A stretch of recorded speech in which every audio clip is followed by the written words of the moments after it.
guys, Matt, IronTrap Garage, and today we're working on the 39 Forgotten Hot Rod project again. So, gained a little bit of steam here, got the patch made for the firewall that you guys saw. We got that all Quicoed in place and we're pretty happy with that. So what I want to tackle next while I got some momentum going with this kind of crappy, not fun work, if you will, is we're going to work on patching the battery tray area. You guys may remember from looking at it that the battery tray area where they had the battery, they had cut the firewall and kind of dropped it down like some of the later Fords have. They actually have their battery there, and that's probably why they moved it there. I'm okay with it. Again, we're embracing the way it was built as a hot rod back in the day, so all I'm trying to do is just clean up some of the work that's done on it. So I'm going to make some real simple just patches to fill in that area, get that all welded in, sanded, and then we're basically ready to move on to the toe boards in the next video after that. So hopefully this will be a pretty quick, straightforward video, but we're going to show you the process along the way as we always do. Alright, so before I start making my patches and everything, I figured I'd just show you guys what we're working with for anybody that didn't notice before. So the battery tray area right there, you can see they just put a little piece of flat stock or whatever with some holes drilled in it, and probably was repurposed from something else. They bent it under and just have it bolted in. So we want to get rid of that, obviously. We want to fill this, you know, hand-sized hole and bigger on the other side. So what we're going to do is I'm going to make a pattern and we'll have to manipulate the little tray area a little bit, but I'm going to make a little pattern, and then we can start cutting some metal out and fitting it in place. Alright, so we can change this a little bit, but 3 5/8. Oh boy, that's pretty close actually. Yeah, it's a little shorter over here, but we can make that work. Probably shoot for 3 5/8. I think this is bent up right here. I didn't imagine it to be perfectly straight. And then we gotta make it reduce all the way down to nothing. So I'm gonna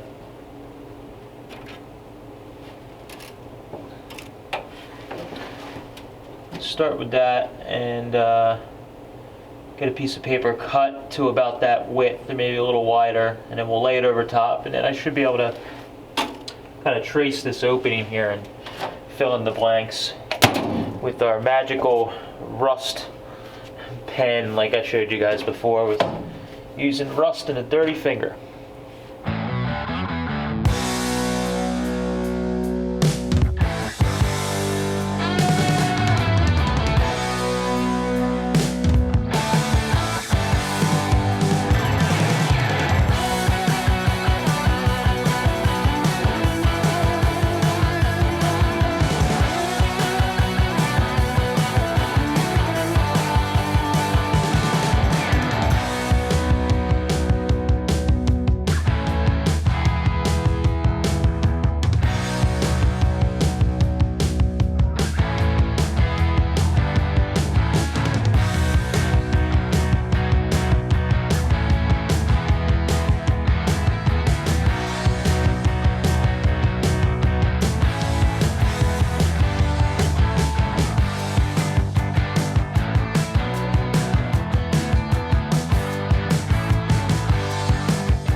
right, so got that battery tray patch all set and done. It was a little bit difficult of a job as far as welding it and getting it fit in because they didn't do the greatest job cutting it out, and so I had to kind of compensate for that and try and trim around to get everything to fit, tap it around. Eventually we got it to work and it looks half decent, totally acceptable for this car and what it is. I'm pretty happy with it. So I ended up shortening the battery tray, like how far it went into the cabin a little bit. I think the way they cut it and folded it in, there was just really too much because you couldn't slide the battery any further back than this top here. So there was probably an extra inch or 2 inches at the one part where it was too wide. So I cut that back, made it a little better. I think everything fits nicely. The battery still fits really well. So basically all I have to worry about at this point is making some sort of strap set up to actually hold the battery in place, which I will figure out once we're a little further down the line. But the big thing is that we have the battery in place, we got the hole filled, I sanded the inside on the inside of the car, and we don't have giant gaping holes in the firewall anymore, which is like huge relief, and you guys can stop yelling at me. So now that we have that done, I still got to get time to get either Andrew or Mike or somebody or myself to put the threaded inserts in the section of the firewall that I made for covering that hole that's removable, but we'll get on that real soon. The next thing we're going to have to do as far as making panels is make those toe boards. So hopefully they'll be fairly straightforward because they're not very big. It's only like about this big. So fairly simple part that we will make. So we'll work on doing that, and we'll also work on stripping all the surface rust off the inside of the firewall, get it all sealed up with some Eastwood rust encapsulator, and then maybe even some chassis black if I'm feeling fancy. But overall, we're kind of getting near all the rust repair or major rot repair on the car. We're kind of near the end, and that's really good for me. So now it's just a lot of like just buttoning stuff up and cleaning things up, and rust proofing stuff inside the car, etc., etc., which we will start working on in the next handful of videos. So that's all I have for this one. Appreciate you guys following along. Hopefully you enjoy all these little updates on the 39. We're going to be back working on the Sweetheart Roadster here really soon, trying to jump around between projects with everything else that's going on. It's been a little hectic around here, and if you guys are going out to California, or you're in California for Grand National Roadster Show or the Turlock Swap Meet, we will be at both of those events. We're going to be tentatively at the Turlock Swap Meet Friday and Saturday, and then we're going to be booking it to the Grand National Roadster Show on Sunday. So if you happen to find yourself at any of those events over that time period and you see us, hit us up, stop us, say hello, because we love meeting fellow old car nuts like ourselves. Thanks, guys. Catch you later.